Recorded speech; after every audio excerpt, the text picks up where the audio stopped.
โดนที่หักข้าจำใจจากเจ้ามาด้วยกรรมจากพี่จากน้องและเอื้อนนอนจากถิ่นดินดอนที่เคยทำดวงใจสิซ้ำโศกสันคงเสโดนเจ้าเอ๋ยเจ้าเคยให้สุขทุกคืนและวันต้องจากภาคนี้ห่างมาไกลให้สุดอะไรเหลือลำพันดวงใจโศกสันหำหาลมเอ่ยเจ้าพาโทรไปทุกที่วานหอวชีข้าไปที่นาไปบอกญาติมิตรบิดามารดาว่าข้าควรหาทุกวันคงเสโดนที่หั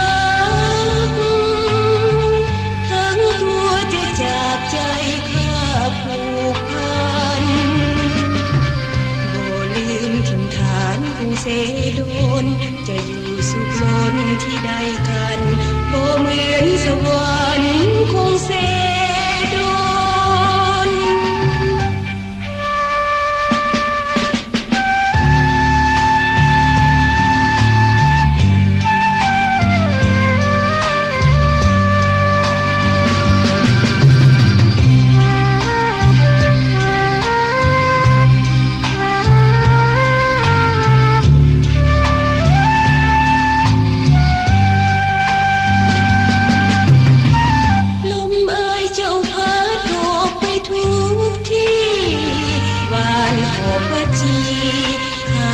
ไปที่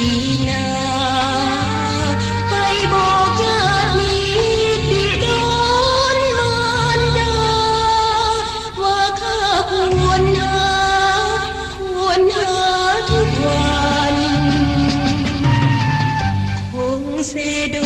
นที่หักทั้งตัวจะจากใจข้าผูกพันถิ่นฐานคงเสโดนจะอยู่สุขล้นที่ใดกัน